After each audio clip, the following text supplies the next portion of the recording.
Selamat siang Bu Maya dan teman-teman. Perkenalkan kami dari kelompok 11 akan mempresentasikan mengenai pandangan dan arah perkembangan dunia Laudato Si.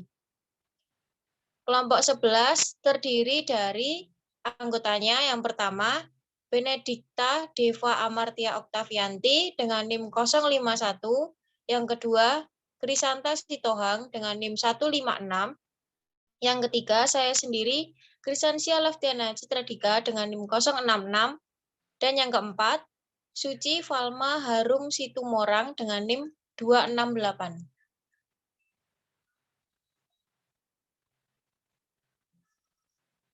Langkah yang pertama, kami akan membahas mengenai latar belakang. Secara umum, Paus Fransiskus mengingatkan kita untuk berhenti memperlakukan bumi ini sebagai warisan yang diterima dan boleh dieksploitasi demi kepentingan sesat, melainkan pinjaman yang harus diteruskan pada generasi berikut. Paus Fransiskus menekankan perlunya memahami peran kitab suci agar manusia mengusahakan dan memelihara bumi. Di kitab Kejadian bab 2 ayat 15. Namun, melihat fakta yang ada, bahwasanya masyarakat belum semuanya sadar pentingnya menjaga dan merawat alam. Karena sejatinya jika alam dijaga dan dirawat, akan meminimalisir bencana alam yang terjadi, yakni banjir, tanah longsor, kebakaran hutan, dan lain-lain. Konsep ekologi modern bagi manusia yaitu terdapat pola hubungan kemanfaatan hubungan timbal balik antara manusia dengan alam, dengan dua komponen, yakni komponen biotik dan komponen abiotik. Hubungan tanah atau bumi, udara atau langit, air tumbuhan, dan segala yang hidup.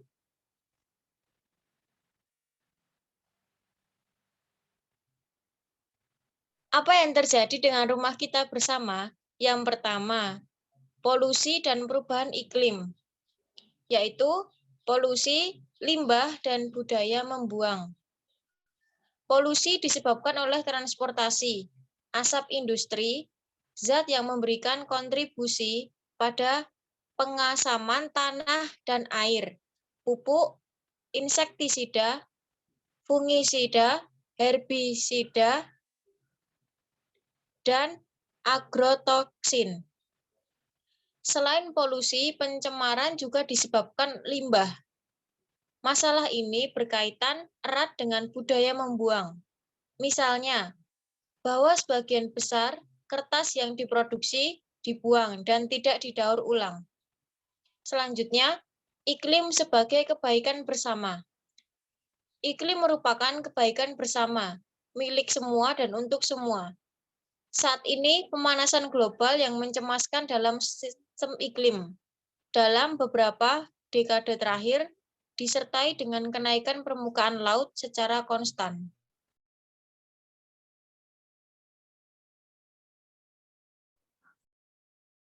Yang kedua, masalah air. Sebuah masalah yang sangat serius adalah kualitas air yang tersedia bagi orang miskin yang menyebabkan banyak kematian setiap hari. Penyakit yang berhubungan dengan air banyak ditemukan di antara orang miskin, termasuk yang disebabkan oleh mikroorganisme dan zat kimia. Yang ketiga, hilangnya keanekaragaman hayati. Sumber daya bumi dijarah karena konsep ekonomi, perdagangan, dan produksi jangka pendek. Hilangnya rimba dan kawasan hutan lainnya membawa serta hilangnya spesies yang dapat menjadi sumber daya yang sangat penting di masa depan.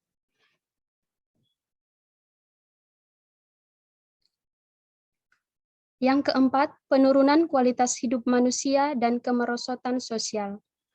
Pertumbuhan berlebihan dan tidak terkendali dari banyak kota yang sudah tidak sehat lagi untuk dihuni. Banyak kota telah menjadi struktur-struktur besar yang tidak efisien dan terlalu memboroskan energi dan air. Dinamika media massa dan dunia digital yang hadir di mana-mana dapat menghalangi orang untuk belajar hidup dengan bijaksana, berpikir secara mendalam, mencintai dengan murah hati. Yang kelima, ketimpangan global. lingkungan manusia dan lingkungan alam merosot bersama-sama. Sesungguhnya kerusakan lingkungan dan kemerosotan masyarakat lebih mempengaruhi mereka yang paling lemah di bumi. Dampak terburuk dari semua serangan terhadap lingkungan diderita oleh kaum miskin.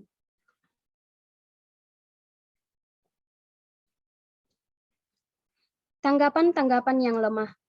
Situasi ini menyebabkan saudari bumi bersama-sama dengan semua yang ditelantarkan oleh dunia kita, menangis, memohon agar kita mengambil arah lain. Manusia dipanggil untuk menjadi sarana Allah Bapa agar planet kita menjadi apa yang dikehendakinya. Yang ketujuh, keragaman pendapat. Beberapa orang mendukung, menegaskan bahwa masalah ekologi akan dipecahkan hanya melalui penerapan teknologi baru tanpa perlu pertimbangan etis atau perubahan mendalam. Di ekstrem yang lain, melalui intervensi apapun, manusia hanya bisa menjadi ancaman dan membahayakan ekosistem global, dan karena itu kehadirannya di planet ini harus dikurangi dan segala bentuk intervensinya dicegah. Terhadap banyak masalah konkret, gereja tahu bahwa ia harus mendengarkan dan mendorong debat tulus di antara para ilmuwan sambil menghormati keragaman pendapat.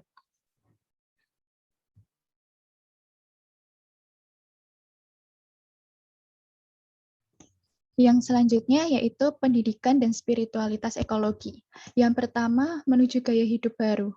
Piagam Bumi yang termuat dalam ensiklik Laudato Si telah mengajak kita untuk meninggalkan masa penghancuran diri dan memulai suatu masa yang baru.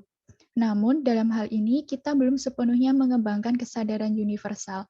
Dalam hal ini dibutuhkan sikap dasar melampaui diri dengan mendobrak keperpusatan, dan keterkurungan diri adalah akar yang memungkinkan segenap perhatian diarahkan kepada orang lain dan lingkungan, dan yang menimbulkan tanggapan moral untuk memperhitungkan dampak setiap tindakan dan keputusan pribadi kita terhadap dunia sekitar. Yang kedua yaitu pendidikan untuk perjanjian antara manusia dan lingkungan. Pendidikan ekologis dapat terjadi dalam berbagai konteks, yaitu sekolah, keluarga, media komunikasi, katekese, dan lain-lain. Namun, di sini ingin menekankan pentingnya dan peran sentral keluarga. Dalam keluarga ditanamkan kebiasaan awal untuk mencintai dan melestarikan hidup. Yang selanjutnya yaitu pertobatan ekologis. Pertobatan ekologis yang diperlukan untuk menciptakan suatu dinamisme perubahan yang berkelanjutan juga merupakan pertobatan komunal. Pertobatan ekologis mendorong orang beriman untuk mengembangkan antusiasme dan kreativitasnya untuk menghadapi masalah dunia dengan mempersembahkan diri kepada Allah. Yang keempat yaitu kegembiraan dan damai. Seseorang dapat mengembangkan hidup yang bersahaja dan bahagia dengan berdamai pada diri sendiri. Di sini terdapat istilah ekologi integral, yaitu memiliki arti meluangkan waktu untuk menemukan kembali suatu keselarasan yang jernih dengan dunia ciptaan, untuk merenungkan kehidupan kita dan cita-cita kita. Pendidikan dan spiritualitas ekologi yang terakhir yaitu cinta dalam ranah sipil dan politik. Pelestarian alam adalah bagian dari suatu gaya hidup yang mencakup kemampuan hidup bersama dalam persekutuan. Sikap tanpa pamrih yang sama itu mendorong kita untuk mencintai dan menerima angin, matahari atau awan, meskipun mereka tidak tunduk kendali pada kita. Sudah terlalu lama kita mengalami kemerosotan moral. Kita mencemooh etika, kebaikan, iman, dan kejujuran. Semuanya itu menimbulkan bentuk-bentuk baru kekerasan dan kekejaman dan menghalangi pengembangan budaya perlindungan lingkungan yang sejati.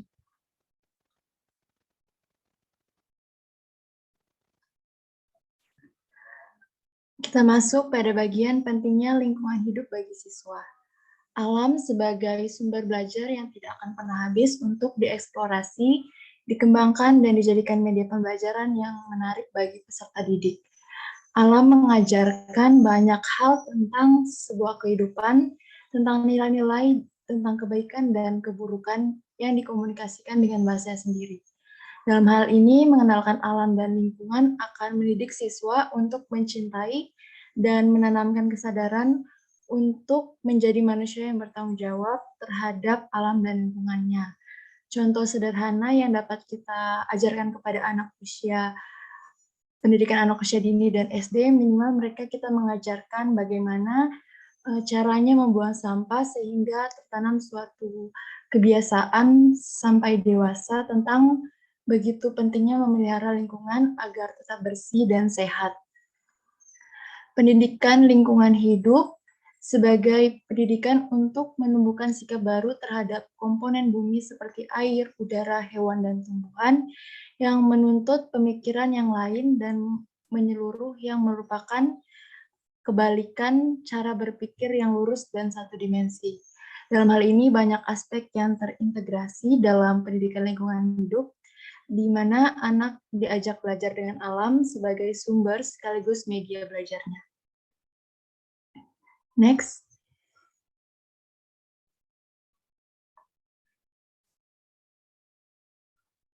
Kita masuk pada bagian kesimpulan.